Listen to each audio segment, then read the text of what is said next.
Hi. Hi there. Welcome back to English for Specific Purposes. We are your hosts. I'm Mr. Daryl. And I'm Miss Tatia. მოგესალმებით. კეთილი იყოს თქვენი დაბრუნება ჩვენს ტელესკოლაში. მე თათია ვარ, ეს კი დერილია. And what is the topic of today's lesson, Mr. Daryl? Now we're moving to something quite interesting, engineering. Yes, and I know that you have some close connections with engineering. That's true, yeah. One of your family members is an engineer. My father's an engineer. He wanted me to be an engineer, but I didn't become one. You refused? No, I refused, yeah. But I think that it would be a very good choice because it's a very interesting world. Okay, they change the lives of people. They solve problems peoples and countries are facing and the cities are facing. So I think that it's a very good profession and we will talk a lot about engineering. So let's start, but I think that before we start the lesson we have to look at our agenda. What's on our agenda today, Mr. Daryl? Well, we start with the introduction, a discussion that we always have. We move from there to the vocabulary, and then from the vocabulary we go straight to the reading text. And from the reading text we go to grammar. The grammar will take us to a summary at the end, and from there we will give you some homework. გაკვეთილს როგორც ყოველთვის შესავალი ნაწილით დავიწყებთ, შემდეგ შევისწავლით ახალ სიტყვებს, ამას მოყვება ტექსტი, თემასთან დაკავშირებული, შემდეგ შევისწავლით გრამატიკას, საბოლოოდ შევაჯამებთ გაკვეთილს და დავასრულებთ საშინაო დავალებით. Let's get started, right? Are you ready to talk about engineering today? I'm ready to talk about engineering.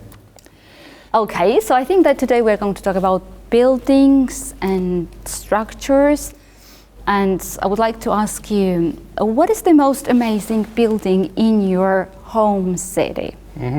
So I'm really interested to know because, as you know, I've never been to Canada, and I would like to know about interesting buildings there. You should definitely visit one day. Well, I'd say by far the most famous building for tourists and so on in Toronto is the CN Tower. Really? I've never heard about it. So what kind of building is it and what is special about the building? It's not a building you can live in. It's a very, very tall structure, extremely tall. At one point it was the tallest structure in the world, but of course no longer. And on the top there's a restaurant that swivels around, so it turns around and you can see the entire city as you eat. Oh, that's very interesting. I think that one day I will just visit your city and see this amazing building. Yeah, have some dinner on the restaurant. Yeah, it would be very nice. Okay. Okay, now let's move on. And as you know, we have to start with the vocabulary connected with engineering. And let's see what we have on the list. The first word we have is facade. Facade is a noun, and in Georgian it is pasadi. How would you define that word, Mr. Daryl? The front of a building, usually if the building's particularly attractive, we say, look at the facade of that building. Okay, the front side of the building is called facade, right? So facade is a noun, and in Georgian it is pasadi. And we have an example here. The facade is made of limestone. I think that it will be extremely beautiful. You're right. Okay. Now, what is the next word, Mr. Daryl? Pillar. So that's how it's pronounced, pillar. It's a noun. Pillar is a noun, as Mr. Daryl has told us. And in Georgian it is sveti kolona. Pillar. And can you give us more details about the word, Mr. Daryl? We've had pillars in architecture for years and for centuries. It's a strong column that supports a building, sometimes made of stone or wood or metal. Okay, got it.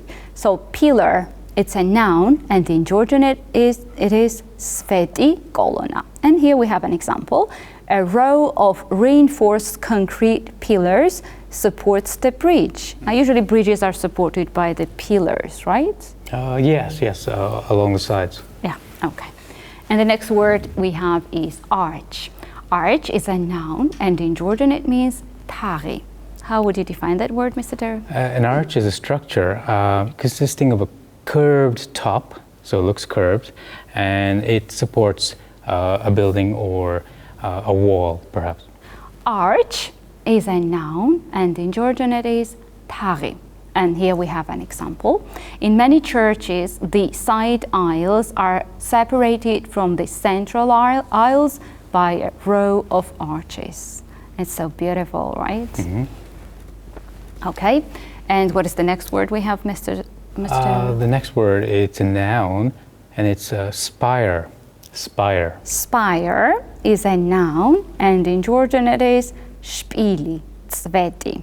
Usually buildings have spires, right? And we've seen a lot of, I think that in European culture, it's more common to see spires. Yes, and in particular churches. Yeah. So churches are very famous for having spires, a pointed roof that goes up really tall. Okay, very beautiful ones. Spire, it's a noun, and in Georgian it is špili, cveti.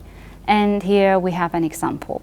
The town with its numerous spires is very picturesque. It will be very beautiful to look at and walk around in. Agree. And the next word we have is a foundation. Foundation is a noun, and in Georgian it means sazirgueli. So how would you define that word, Mr. Dero? It's so important for buildings. Without a good, strong foundation, the building might fall down. So it's the support structure that exists underneath the building, typically under the ground even, so something that keeps the building strong. Okay, and I think that just the builders usually start with underground, with foundation, right? If the foundation is good, then the building is safe, right? That's right. Okay, foundation is the noun, and in Georgian it means sazirgueli. And we have an example. The foundations will have to be reinforced to prevent the house from sinking further into the ground. It's a very bad thing if a house is sinking in the ground. Okay, that's why it's very important for the engineers to make very strong foundation, right? Okay.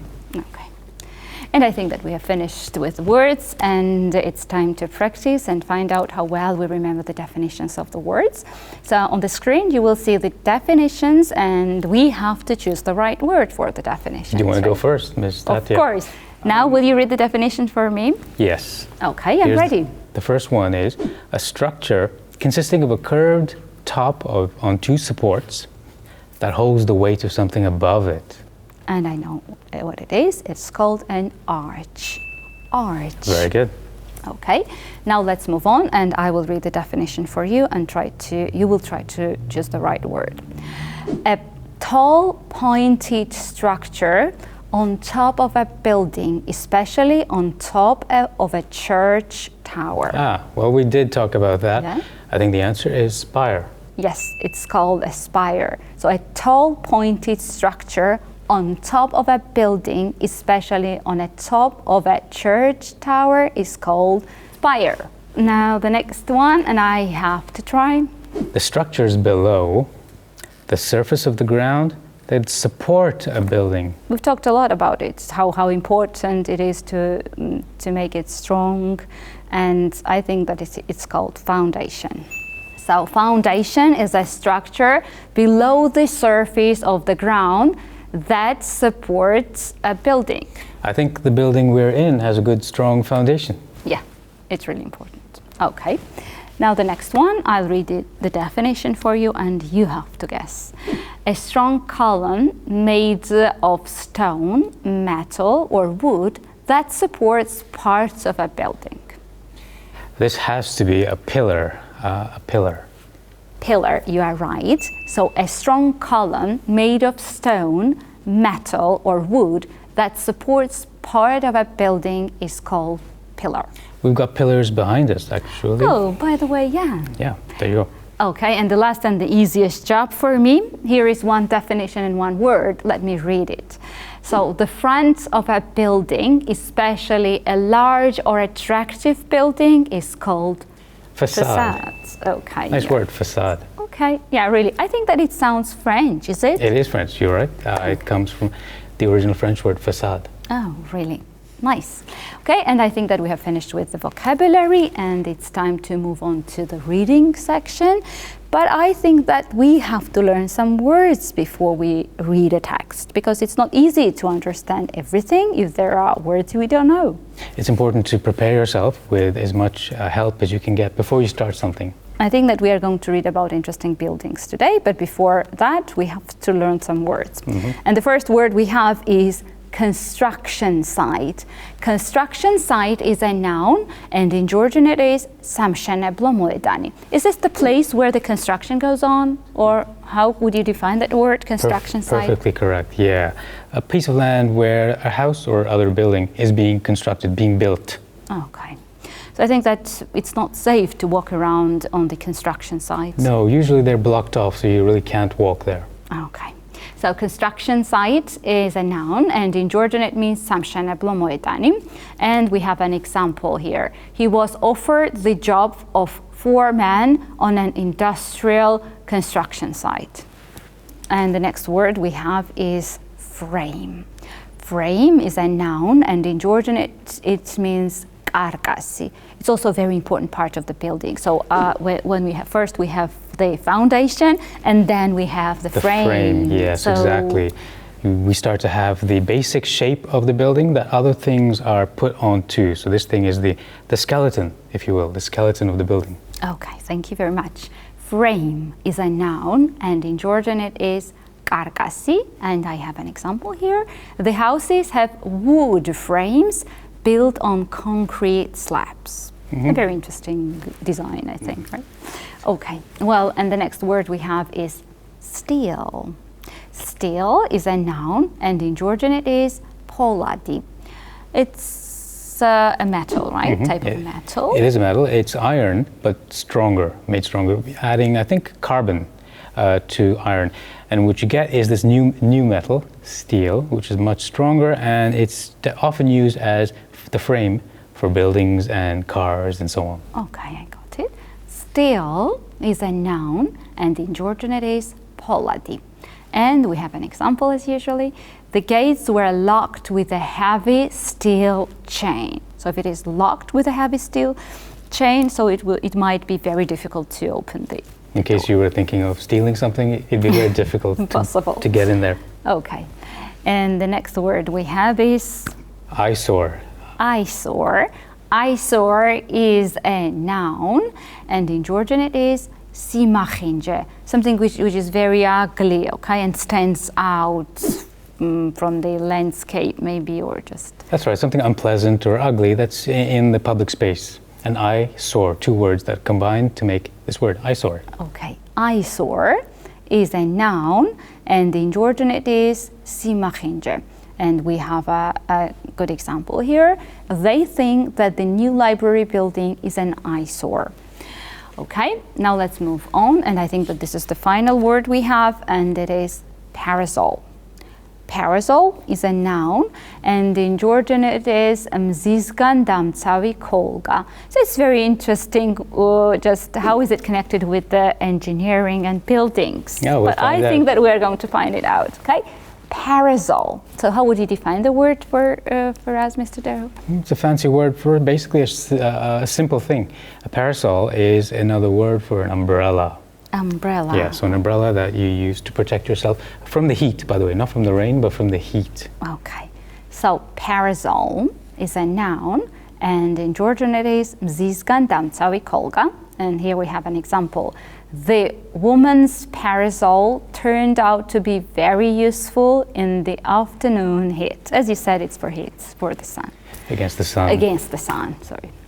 Okay, now it's time to move on to the reading part. But before we read a text, and as we said, the text is about some kind of building, I want you to look at the picture. This is called Metropol Parasol. Do you like the building? What's your opinion about the building, Mr. Derrick? Well, it's very artistic and it's very unique. It reminds me of an eagle somehow, like it has the shape of an eagle that's kind of flying.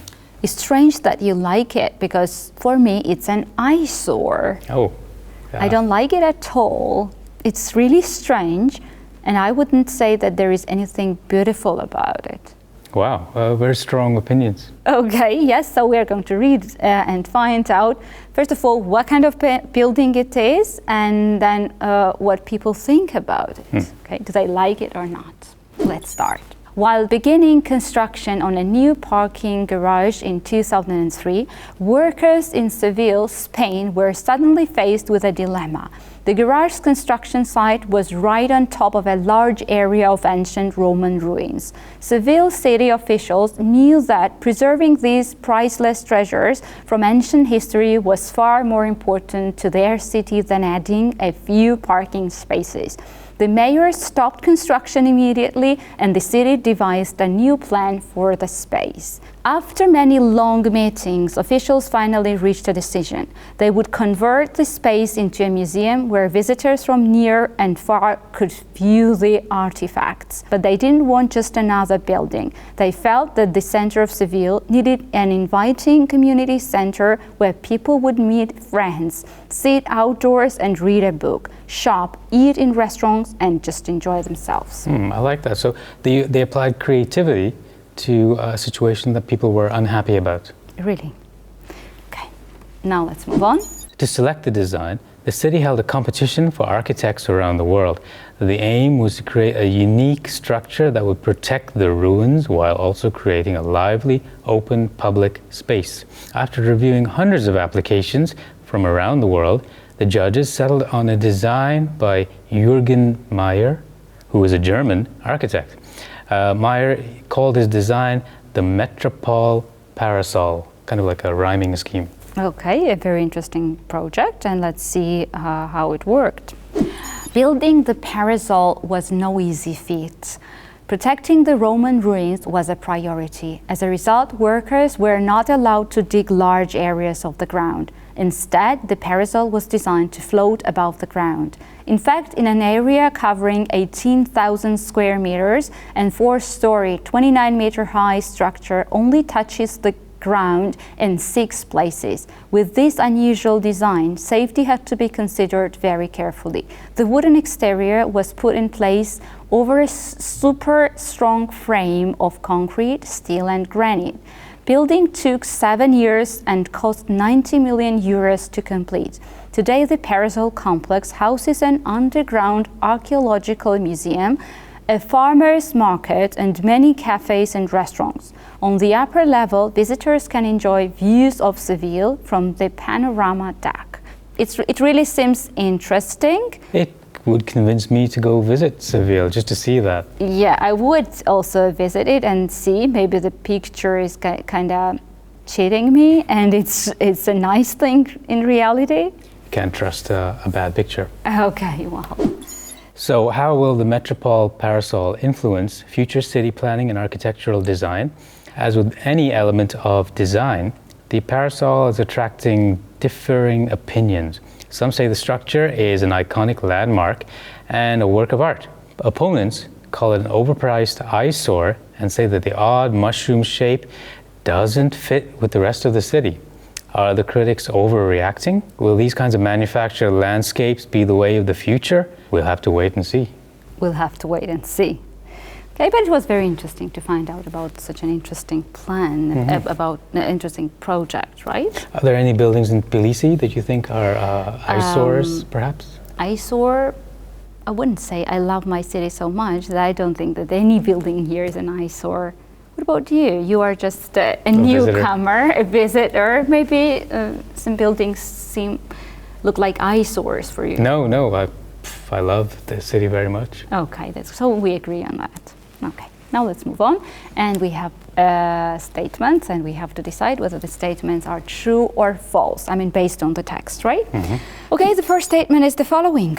The construction site was originally planned as a gas station. Do you remember? Well, a gas station sounds very unfamiliar to me, so I'm going to say that it's false. Yes, but I'm sure that it's false, because I remember that they said that they used to build a garage, a parking space there, right? So we read, while beginning construction on a new parking garage in 2003, workers in Seville, Spain, were suddenly faced with a dilemma. So it was a garage. Okay. Here's your sentence, Ms. Thათία. I'm ready. The buildings are raised off the ground to protect the ruins below. I think it's true, because I paid attention to that. It was really interesting for me to find out how the engineers solved this problem of preserving the ruins and also building some kind of entertainment center there. So it's true. And we read, protecting the Roman ruins was a priority. As a result, workers were not allowed to dig large areas of the ground. Instead, the parasol was designed to float above the ground. An amazing thing, right? Like I said, it was very creative of them. Okay, and the next statement we have is the following. The structure was designed to be a museum, a shopping center, and a meeting place. What do you think? Is it true or false, Mr. Deril? I believe you did say those things. I'm going to say it's true. And you're right. You're right, because we read they felt that the center of Seville needed an inviting community center where people could meet friends, sit outdoors and read a book, shop, eat in restaurants, and just enjoy themselves. Okay, so I think that we have finished with the reading part, and it's time for grammar. And let's see what we have for grammar. So, something exciting. Yes. Relative clauses. Relative clauses. We are not talking about relative clauses today. You love your relatives, don't you? Yes, of course. Okay, so what is a relative clause? They give us extra information about something, someone, or identify which particular thing or person we are talking about. They are often introduced by the following words, and here are the words. Which, for things and animals. Who, for people. When, for time. Where, for place. Why, for reason. Whom, for people, as the object of the relative clause. And whose, or for possessions. And we have plenty of examples here. Let's look at the examples. And today we're going to concentrate on defining relative clauses, because we have two types of relative clauses, defining and non-defining. So let's concentrate on defining relative clauses. Mr. Deril, what is a defining relative clause? Defining relative clauses tells us which one of a group of things or people we are talking about. The sentence doesn't usually make complete sense without its relative clause. Very interesting.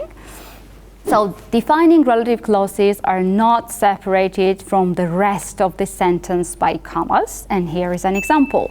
This is the DVD which I told you about the other day. So which I told you about the other day is a defining relative clause which is not separated by the comma. Now the next rule, we can also use that to introduce the relative clause. And here is an example. This is the DVD that I told you about the other day. So instead of which, we have used here that. And again, it's not separated by the comma. And the next rule is, we can often leave out the word which introduce the relative clause when it's the object of the clause. For example, this is the DVD I told you about the other day. So we have omitted the word that here, okay? And the next rule, notice that we don't need a preposition when we use where or when. And here are the examples. The theater where I first acted is somewhere around here.